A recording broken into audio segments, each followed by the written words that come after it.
여러분은 하루에 몇 번 기도하는 시간을 가지십니까? 사람마다 다를 것이고 또 그날이 어떤 날이냐 따라서도 다를 것이고 또 우리의 사정이 어떠한가에 따라서도 달라질 것입니다. 하지만 일반적으로 내가 하루에 몇 번 기도하느냐라는 질문은 우리의 신앙생활이 어떤 틀을 가지고 있는가 또 어떤 기도의 습관을 가지고 있느냐를 우리에게 돌아보게 하는 그런 질문이 될 것입니다. 우리는 여러 가지로 다양한 기도의 시간을 갖습니다. 먼저 아침 혹은 저녁에 일정한 시간을 정해서 드리는 기도가 있습니다. 하루를 시작할 때 교회에 나와서 새벽 기도를 드리시는 분도 있고 또 집에서 시간을 정해서 기도하시는 분들도 있고 또 직장에 도착해서 잠시 기도의 시간을 갖는 분들도 있습니다. 혹은 아침에 분주한 시간들을 다 보내고 나서 오전에 기도와 묵상의 시간을 갖는 분들도 있습니다. 또 하루를 마치고 잠자리에 들기 전에 또 기도하며 하루를 정리하기도 합니다. 어떤 분들은 또 가족들과 약속을 정해서 일정한 시간에 가족들이 함께 모여서 가정 예배를 드리기도 합니다. 전에도 말씀을 드렸지만 나에게 정해진 기도의 시간과 장소가 있느냐라는 것은 우리의 신앙이 얼마나 안정되어 있으며 또 성숙하고 있느냐에 대한 가장 중요한 척도가 됩니다. 전에 섬기던 교회에서 이제 부교역자 생활을 할 때 담임 목사님이 저에게 제가 별로 신앙의 틀을 중요하게 여기는 것 같지 않다라는 이제 그런 말씀을 하신 적이 있습니다. 여기에는 이제 좋은 의미와 그렇지 않은 의미가 다 담겨 있는 그런 말씀이었는데 특정한 틀에 매이지 않고 자유롭게 신앙생활을 하는 것은 좋은 것이지만 또한 목회자로서 성도들을 지도하는 데 있어서는 좋지 않은 것이다 라는 이제 그런 의미로 말씀하셨던 것으로 기억을 합니다. 사람에 따라서는 틀에 매이지 않을 때 더 자유롭게 더 깊이 신앙생활을 할 수 있는 사람도 있지만 그러나 일정한 틀, 일정한 형식이 있을 때 삶이 안정되고 더 깊이 있는 신앙생활을 할 수 있게 되기도 합니다. 그래서 그때 그 목사님은 제게 그 교역자라는 사람은 성도들이 신앙의 습관과 틀을 갖출 수 있도록 도와주는 자기 자신의 믿음을 위해서 살아가는 사람이 아니라 성도들이 신앙의 틀을 갖출 수 있도록 도와주는 역할을 해야 하는데 그 역할을 잘하고 있는가라는 그런 질문을 주셨던 것으로 제가 그렇게 이해를 하고 있습니다. 사실 저도 어려서부터 교회를 다녔기 때문에 몸에 배어있는 여러 가지 신앙의 습관들이 있습니다. 그리고 우리들 다 모두 비슷한 그 과정들을 거치면서 살아왔지만 어떤 때는 또 그런 틀에 매이기 싫어서 또 자유롭게 살고 싶어 했던 그런 때도 있고 또 시간이 지나서 보니 그렇게 하나하나의 신앙의 틀, 또 몸에 배어있는 신앙의 습관들이 이게 참으로 소중하고 참 의미 있는 것이었구나라는 것을 또 다시 깨닫게 되는 그런 시간을 갖게 되기도 합니다. 우리에게 있어서 기도의 습관이라는 것은 우리에게 최소한의 기도의 시간을 만들어주고 또 내가 누구인지를 내 스스로에게 가르쳐줍니다. 또 때로는 내가 누구인지를 다른 사람들에게 알려주게 되기도 합니다. 우리가 성경을 보면은 다니엘은 하루 3번 시간을 정해서 예루살렘을 향해 기도하는 사람이었습니다. 그런데 이제 왕이 명령을 내려서 왕이 아닌 다른 신에게 기도하는 것을 금지했다라는 것을 그가 알게 되었지만 그러나 그러면서도 그는 그의 기도의 습관을 바꾸지 않았습니다. 그렇게 해서 그것으로 인해서 큰 고난을 당하게 됩니다. 그러나 그는 그런 상황에서도 믿음을 지켰기 때문에 또한 하나님께서 그를 건져주시는 놀라운 은혜 또한 경험하게 되었던 것입니다. 예전에 잠깐 직장 생활을 할 때 그때 이제 신우회가 있어서 그 믿는 분들 같이 모여서 교제하면서 이제 많은 도움과 은혜를 받았던 적이 있습니다. 근데 아무래도 같은 부서에 있는 상사들은 좀 대하기가 어려운데 똑같은 직급이라도 대리고 과장이고 부장님이더라도 그래도 신우회에서 만나는 분들은 되게 따뜻하게 대해주시고 또 여러 가지로 참 천천히 잘 가르쳐 주셨기 때문에 이제 많은 배움의 시간을 가질 수가 있었습니다. 그런데 제가 언젠가 한번 궁금해서 이런 질문을 드렸던 적이 있습니다. 이 신우회를 처음에 어떻게 사람들을 모으셨습니까? 인사과에서 사람들 종교를 알려달라고 해서 기독교라고 표시한 사람들을 모았습니까? 그랬더니 그렇게는 할 수가 없고 그냥 아름아름 모으게 됐는데 이제 이 사람이 교회를 다니는 사람인지 신앙이 어떤지를 딱 알 수 있는 시간이 있다는 것입니다. 그게 언제일까요? 식사 시간이란 것이죠. 식사 시간에 기도하는 사람을 딱 보면 저 사람이 교회 다니는 사람이구나 해서 이제 그 사람한테 우리 신우회를 만들려고 하는데 같이 하자. 이렇게 해서 처음에 사람들을 모았다라는 그런 이야기를 들었던 적이 있습니다. 근데 사실 저는 요즘 안 믿는 사람하고 밥을 먹을 기회가 거의 없습니다. 그래서 다 잊어버렸는데 지금 생각해보면 옛날에 학교를 다닐 때나 직장 생활을 할 때 식사 기도하는 것이 상당히 좀 어색하고 어떤 때는 좀 눈치가 보이기도 했던 이제 그런 생각들이 다시 나기도 합니다. 뭐 전에 들었던 얘기인데 제 후배 한 사람은 이제 그런 이야기도 들었답니다. 이제 늘 이제 회사에서 같은 시간에 되게 비슷한 사람들이랑 밥을 먹으니까 어느 선배 하나가 그렇게 밥 먹을 때마다 인사를 해줘서 고맙다. 뭐 그런 얘기를 했다는 것이죠. 맨날 밥 먹기 전에 이렇게 하고 밥을 먹으니까 그게 이제 자기한테 인사하는 것처럼 보인다. 근데 그것이 뭐 그냥 좋게 하는 이야기일 수도 있고 뭔가 넌 좀 특별하다. 라는 것을 지적하는 이제 그런 이야기도 될 수가 있을 것입니다. 그러니 아무래도 직장에서 식사 기도를 하는 것이 몸에 배어 있는 그런 사람이라면 같이 신뢰 활동을 할 만한 그런 믿음을 가진 사람이다라고 당연히 그렇게 생각할 수 있는 하나의 표지가 될 수가 있을 것입니다. 그리고 저는 언제부터인가 뭐 여러 성도님들도 그러하시겠지만은 아마도 제 생각에는 중고등학교 때부터였다고 생각이 되는데 이제 친구들이나 다른 사람의 집에 방문하면 먼저 들어가서 기도하는 이제 그런 습관이 있습니다. 지금은 목사가 돼서 다른 분들의 집에 가는 경우들이 대부분 다 신방하러 가니까 당연히 가서 먼저 이제 축복 기도를 하는 것이 자연스럽지만 학생 때 친구 집에 놀러 가서도 먼저 기도를 했습니다. 아니 그렇게 해야 한다라고 그렇게 배웠습니다. 그때는 목사할 생각도 전혀 없었고 지금 생각해 보면은 지금 저희 애들 친구들이 가끔 놀러 오는데 그 중에 그런 놈들이 하나도 없는데 그 애가 하나 놀러 와가지고 그렇게 기도를 하면은 그게 어른들 보기에 좀 이상하게 보였을 수도 있는데 그것도 몇 번 해보다 보니까 뭐 자연스럽고 또 그러다 보면 또 따라하는 애들도 있고 그래서 그때는 나름 또 뿌듯한 나는 좀 이런 사람이다 라는 것을 스스로 다짐하는 이제 그런 시간이 되기도 했습니다. 제가 배울 때는 어렸을 때 그냥 당연히 그렇게 해야 된다라고 그렇게 배웠는데 나중에 보니까 마태복음 10장 12절에 이런 말씀이 있습니다. 예수님 말씀에 그 집에 들어가면서 평안하기를 빌라라는 그런 말씀이 있는데 이 말씀 때문에 이제 그렇게 기도하는 전통이 생겼다라는 이제 그런 이야기를 나중에 전해 듣게 되었습니다. 또 우리가 기도할 때 공적인 예배나 또한 모임에서 대표 기도를 하게 되는 경우들도 있습니다.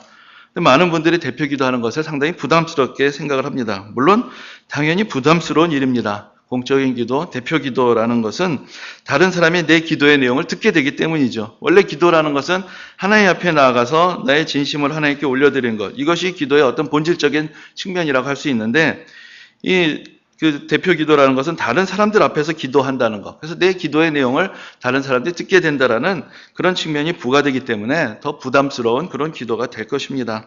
그러나 이것은 대표 기도가 대표 기도이기 때문에 당연한 것입니다. 내 기도를 다른 사람이 듣게 하는 그런 기도가 아니라 성도들의 마음을 모아서 성도들을 대표해서 기도하는 것이기 때문에 당연히 들려줘야 하는 것이고 당연히 공감을 얻을 수 있는 그런 기도를 하게 되는 것입니다. 우리 교회에서는 예배 시간에 인도자가 가능한 한 좀 멘트를 적게 하려고 노력을 하는 편인데 근데 보통 다른 교회에서나 이제 기도자를 소개를 할 때 아무개 집사님, 권사님, 장로님, 목사님이 기도 인도해 주시겠습니다라는 표현을 사용하는 경우들이 있습니다. 이것이 바로 그런 의미를 담고 있는 것이죠. 그 시간은 나 혼자가 큰 소리로 기도하는 그런 시간이 아니라 성도들과 함께 기도하면서 성도들의 기도를 이끌어가는 시간이다라는 의미에서 이제 그렇게 기도를 인도하는 시간이라고 부르는 것입니다. 또 다른 교회들도 크게 다르진 않지만 우리 교회에서도 짧게나마 예배 시간에 기도하는 시간을 몇 번을 갖습니다. 참회 기도를 드리면서 한 주간의 삶을 돌아보는 기도의 시간을 갖고 또 대표 기도 후에도 짧은 잠깐의 기도 시간을 통해서 대표로 기도한 내용들을 되새겨보고 또 잠시 자신만의 기도의 시간을 갖게 됩니다. 또 설교 후에 기도의 시간을 들여서 설교 말씀을 듣고 나서 내가 기도로 하나님께 응답하는 그런 시간을 갖고 또 예배 중에 또 연합으로 중보 기도의 시간을 갖거나 또한 목장 모임 시간에도 또 함께 기도하는 그런 시간들을 갖습니다. 이때 다른 성도들을 위해서 또 기도하는 그런 시간을 갖게 됩니다.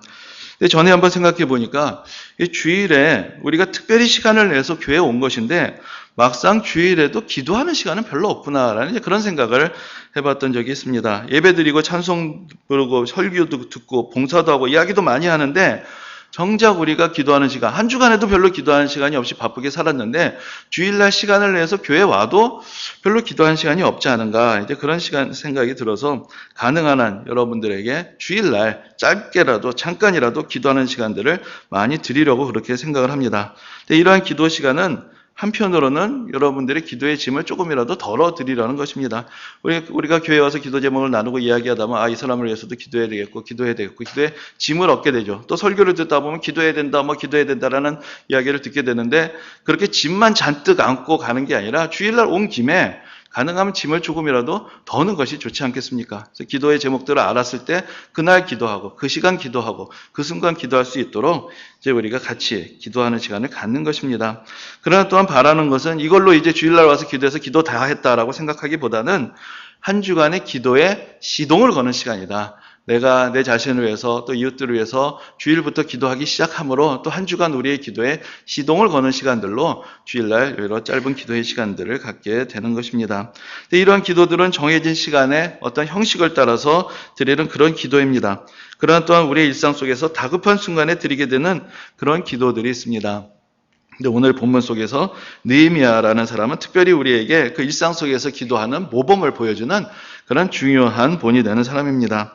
느헤미야가 누구인가? 이 느헤미야라는 사람은 우리가 몇 번 이스라엘 역사들을 정리해서 말씀을 드리지만 이스라엘이라는 나라가 망하고 많은 사람들이 바빌론으로 포로로 끌려갔을 때 거기서 이제 70년의 포로 생활을 마치고 다시 사람들이 돌아오게 되는데 그때 보면은 3번에 걸쳐서 돌아오게 됩니다. 그런데 이 3번째 귀환을 이끌었던 그런 지도자였습니다.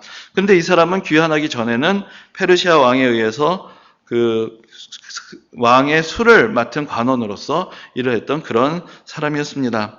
근데 이제 과거의 어떤 역사를 보면은 왕궁에서 술이나 음식을 왕에게 드리는 사람들은 왕에게 매우 총애를 받는 그런 사람들인 경우가 많습니다. 왜냐하면 이 왕이란 사람들은 늘 생명에 위협을 받는 사람이기 때문에 가장 신뢰할 수 있는 사람에게 먹거나 마실 것을 맡기게 되는 것이죠. 그러니까 느헤미야는 포로로 끌려갔던 그러한 사람들, 그런 사람들 중에 있었지만 그러나 그 큰 은혜를 받아서 이제 왕에게 총애를 받는 이제 그런 사람이었다는 것을 알 수가 있습니다. 그런데 이제 느헤미야서에 기록되어 있는 시대는 이미 많은 사람들이 예루살렘으로 귀환을 한 시대입니다. 그러나 또한 이렇게 느헤미야처럼 남아있는 사람들도 있었던 것이죠. 근데 예전에 제가 연변에 있을 때 조선 쪽의 역사에 대해서 이제 배우게 되었던 적이 있는데 이제 중국 동포들 대부분이 구한말부터 일제시대에 때로는 경제적인 이유 때문에 또 때로는 독립운동을 위해서 또 때로는 이제 일본이 만주를 점령한 다음에는 정책적으로 만주를 개발하기 위해서 또 이주가 된 부분도 있고 뭐 여러 가지 다양한 이유로 이제 중국에 오게 되었던 분들입니다. 그런데 이제 그러다가 1945년에 이제 해방이 됐으면 제가 생각하기엔 그러면 대부분의 사람들이 다 돌아와야 할 터인데 실제로 어느 정도가 돌아왔느냐? 한 50%가 돌아왔다는 것입니다. 그러니까 나머지 50%는 돌아오지 않고 남아있었다는 것이죠. 그래서 왜 돌아오지 못했느냐? 그러니까 이미 1945년이 되면 일찍이 이주한 사람들은 벌써 2세대가 지난 것이고 적어서도 1세대 이상 지난 사람들이 많았다는 것입니다. 그러니까 애시당초 이주할 때도 고향에서 먹고 살 것이 없었던 사람들이 이주를 했는데 이제 돌아가 봐야 뭐 하냐라는 것이죠. 누가 맞아줄 사람도 없고 아는 사람도 없고 삶의 기반도 다 여기 있는데 그걸 버리고 돌아가는 것이 쉽지 않았다는 것입니다. 그런데 그런 것처럼 이제 이스라엘 백성들에게 그 고레스라는 페르시아의 왕이 명령을 내려서 너희들 다 돌아가도 된다라고 허락을 해줬는데도 1차 귀환 때도 안 가고 2차 귀환 때도 안 갔던 사람들이 남아 있었던 것이죠. 특별히 이제 느헤미야와 같이 좋은 관직을 얻은 사람 입장에서는 굳이 자기가 돌아가야 될 이유를 아마 찾지 못했을 수도 있었을 것입니다. 그런데 이제 느헤미야가 어느 날 사람들을 만나게 되는데 예루살렘을 방문해서 그 귀환에서 살아가고 있던 사람들을 만나고 돌아온 사람의 이야기를 듣게 됩니다. 근데 지금 귀환에서 예루살렘에 거주하는 사람들이 큰 어려움을 겪고 있다는 것이죠. 어떻게 생각하면 당연합니다. 거기에 바빌론에서 다 무너진 폐허밖에 없는 데를 돌아갔으니 거기서 살아가는 삶의 형편들이 얼마나 어렵겠습니까? 그리고 아직 예루살렘 성벽도 무너진 대로 그대로 있다라는 그런 이야기를 듣습니다. 근데 이제 그 이야기를 듣게 됐을 때 느헤미야는 그거 봐라, 돌아가서 고생 많은데 못하러 가서 그렇게 고생을 사서 하느냐, 이렇게 생각하지 않았습니다. 그는 그 이야기를 들을 때 이것이 하나님께서 자신에게 사명을 주시는 그런 이야기라고 듣게 됩니다. 마치 이제 우리가 에스더서를 볼 때 알게 되는 것처럼 내가 지금 이렇게 왕의 총애를 받는 이 자리에 있다는 것 자체가 하나님께서 내 동족들을 위해서 뭔가 맡기실 일이 있기 때문에 이런 기회를 주신 것인가라는 그런 생각을 하게 되는 것입니다. 그런데 지금 그가 왕의 신임을 얻는 자리에 있지만 이 자리라는 것은 또 잘못하면 왕의 심기를 거스를 수 있고 화를 당할 수 있는 그런 자리이기도 하다라는 문제가 있습니다. 그래서 우리가 창세기의 그 요셉의 이야기를 보면은 요셉이 고난을 당하면서 감옥에 있을 때 왕의 술 맡은 관원장하고 떡 맡은 관원장이 감옥에 끌려오는 그런 장면이 있습니다. 왕에 가장 가까이 있기 때문에 뭔가 왕의 잘못 심기를 거스르면 바로 감옥항이 되고 언제 죽일지도 모르는 이제 그런 상황이 되었던 그런 고대의 왕실의 모습들을 보게 되는 것입니다. 그래서 이제 느헤미야로서는 이제 고민이 생기는 것이죠. 뭔가 하나님께서 마음에 감동을 주셨는데 내가 백성들을 위해서 해야 할 사명이 있는데 어떻게 하면 왕의 심기를 건드리지 않고 또 왕에게 잘 말씀드려서 내가 가지고 하나님이 나에게 주신 이 자리를 통해서 왕의 큰 호의를 얻어서 백성들에게 도움을 줄 수 있을 것인가, 이제 그런 고민이 그에게 생기게 된 것입니다. 근데 이제 오늘 본문 4절부터 같이 읽었는데 그것은 이제 그 4절에 나오는 그 내용을 좀 더 여러분들이 주목해 보시도록 4절부터 끊어서 말씀을 이렇게 봉독해 드렸는데, 그 앞에 이야기를 보면은 이제 느헤미야가 페르시아의 아닥사스다 왕에게 술을 바치는 그 장면이 나옵니다. 근데 우리가 사극에서 보듯이 왕을 감히 쳐다보지도 못하고 이렇게 드리는 것이 아니라 아예 얼굴을 서로 대면해서 보는 사이인 것을 알 수 있습니다. 그래서 이 아닥사스다 왕이 느헤미야의 낯빛을 보면서 그의 마음을 읽을 수 있는 그런 정도의 관계를 가지고 있었다라는 것을 성경이 보여줍니다. 그래서 아닥사스다 왕이 그날 느헤미야의 얼굴에 수심이 가득 간 것을 보고 이렇게 먼저 말을 겁니다. 내가 병이 없거늘 어찌하여 얼굴에 수심이 있느냐? 이는 필연 내 마음에 근심이 있음이로다. 이것은 상당히 왕이 느헤미야를 아끼는 그런 사이였다라는 것을 알 수가 있습니다. 근데 이때 느헤미야는 두려워하는 마음으로 매우 조심스럽게 대답을 합니다. 왕이 관심을 보이기는 했지만 이때 뭔가 심기를 거스르게 되면 오히려 화를 당할 수도 있기 때문에 조심조심하면서 이렇게 말을 합니다. 내 조상들의 묘실이 있는 성읍이 이제까지 황폐하고 성문이 불탔사오니 내가 어찌 얼굴에 수심이 없사오리이까. 근데 여기서 보면 두 가지 면에서 느헤미야의 지혜를 볼 수 있는데 이 성읍이 어딘지 이야기를 하질 않습니다. 왜냐하면 자기가 유대인이란 것이 드러났을 때 혹시라도 왕이 편견을 가질 수가 있기 때문에 아직 왕의 마음을 잘 모르는 상태에서 굳이 예루살렘이라는 것을 강조할 필요가 없었던 것이죠. 또 하나는 그 당시 누구나 자기 조상들의 묘실이 있는 곳이 불탔다. 이건 참으로 좀 끔찍한 이야기가 되는 것이기 때문에 공감하기에 아주 좋은 이제 그런 마음의 문을 열 수 있는 이제 그런 표현이 될 것입니다. 근데 왕이 그의 대답을 듣고는 바로 결정적으로 이렇게 이야기합니다. 오늘 본문 4절에 있는 대로 그러면 내가 무엇을 원하느냐? 이 순간이 느헤미야가 그동안 그토록 기다려왔던 그런 순간이었던 것이죠. 그가 예루살렘의 형편을 듣게 되는 순간부터 탄식하면서 기도했고 하나님께서 그를 통해서 뭔가 이루실 일이 있다라는 것을 느꼈습니다. 근데 지금 하나님이 결정적으로 왕의 마음의 문을 열어주시고 기회가 왔습니다. 이때 내가 무엇을 구해야 할까? 이게 얼마나 중요한 순간이 되겠습니까? 근데 바로 이때 이제 우리가 느헤미야로부터 배우게 되는 것이 바로 이때 느헤미야가 왕의 앞에 있으면서 잠시 기도하는 시간을 갖습니다. 오늘 본문에 보면 이렇게 표현됩니다. 내가 곧 하늘의 하나님께 묵도하고 왕에게 아뢰되라고 그렇게 기록합니다. 바로 그 자리, 지금 왕이 있습니다. 왕이 내가 무엇을 원하느냐라고 묻습니다. 내가 여기서 어떻게 대답을 해야 되나? 그래야 왕의 마음에 들고 지금 여기서 왕이 어떻게 결정하느냐에 따라서 지금 이 이스라엘, 이 예루살렘을 내가 어떻게 다시 재건할 수 있느냐, 그 기회가 열리느냐 닫히느냐가 지금 내 말 한마디에 달려있는데 내가 어떻게 대답을 해야 될까? 바로 그 순간이 느헤미야에게는 기도의 시간이 되었던 것입니다. 그래서 이런 그 짧게 다급한 순간에 하나님 앞에 그 순간에 드리는 이 기도, 이것을 우리가 화살 기도라고 그렇게 부르기도 합니다. 삶의 현장에서 바로 하나님의 은혜와 지혜가 필요한 그 자리에서 하나님께 다급하게 마치 하늘을 향해서 화살을 쏘듯이 쏘아 올리는 그런 하나님의 도우심을 구하는 그런 기도이기 때문입니다. 이 기도를 보면 느헤미야가 어떤 믿음을 가진 사람이었는가라는 것을 알 수가 있습니다. 그는 처음에 예루살렘에 대한 이야기를 들었을 때 금식하며 탄식하며 기도합니다. 그는 구별된 기도의 시간이 있었고 그렇게 은밀한 곳에서 하나님 앞에 기도하는 그런 사람이었습니다. 그러나 또한 그의 일상의 자리, 매 순간순간마다 하나님께 기도하며 하나님의 은혜를 구하는 그런 하나님과 동행하는 믿음을 가진 그런 사람이었던 것입니다. 이 느헤미야가 잠깐 기도했다는 것은 어떤 면에서 보면 왕도 눈치채지 못할 만큼 너 뭐 하느냐? 라고 왕이 불쾌하게 생각하지 않을 만큼 그 짧은 순간에 집중하면서 그가 기도했다라는 것을 의미하는 것이죠. 그렇게 기도하고 나서 그는 그에게 이렇게 담대하게 요구를 합니다. 그는 왕에게 나를 유다 땅 나의 조상들의 묘실이 있는 성읍에 보내어 그 성을 건축하게 하옵소서라고 그의 소원을 아뢰입니다. 이번에 왕의 마음이 열렸다라는 것을 느꼈기 때문에 이 성을 다시 건축하고자 하는 그의 소원을 담대하게 기도하고 아뢰게 되는 것입니다. 그리고 나서 이제 느헤미야가 이 일을 감당하기 위해서는 두 가지가 필요했는데, 하나는 예루살렘을 관장할 수 있는 권한이 있어야 되고, 둘째로 실제로 성을 다시 쌓을 수 있는 그런 자원이 필요합니다. 그래서 바로 그 순간에 뭔가 이제 정말 물 들어왔을 때 배 젓는다고 바로 그렇게 요구를 합니다. 예루살렘에 가서 그곳을 다스릴 수 있는 허락도 받게 되고 왕의 삼림 감독이 필요한 목재를 공급해 지도록 하는 그런 조서까지도 받아내게 됩니다. 근데 이것을 보면은 예레미야가 늘 마음의 준비를 하고 있었다라는 것을 알 수 있습니다. 마음의 계획이 이미 다 서 있었던 것이죠. 내가 예루살렘에 가게 되면은 어떻게 해서 이 성을 다시 지어야 되겠다라는 그런 계획을 미리 가지고 있으면서 치밀하게 준비는 해놓고 그러면서 하나님께서 주시는 결정적인 때를 기다렸다는 것입니다. 근데 이 과정을 느헤미야는 내 하나님의 선한 손이 나를 도우심으로 왕이 허락하고라고 그렇게 표현합니다. 하나님의 도우심으로 왕이 허락한다 했다는 것. 하나님의 도우심이 왕의 허락이라는 매개를 통해서 이루어졌다라는 것을 그가 이제 이야기를 하고 있는 것입니다. 그래서 그가 기도했기 때문에 하나님께서 왕의 마음의 문을 열어주셨고 그렇게 함으로 하나님께서 내 기도에 응답하셨다라는 것을 분명하게 느끼게 됩니다.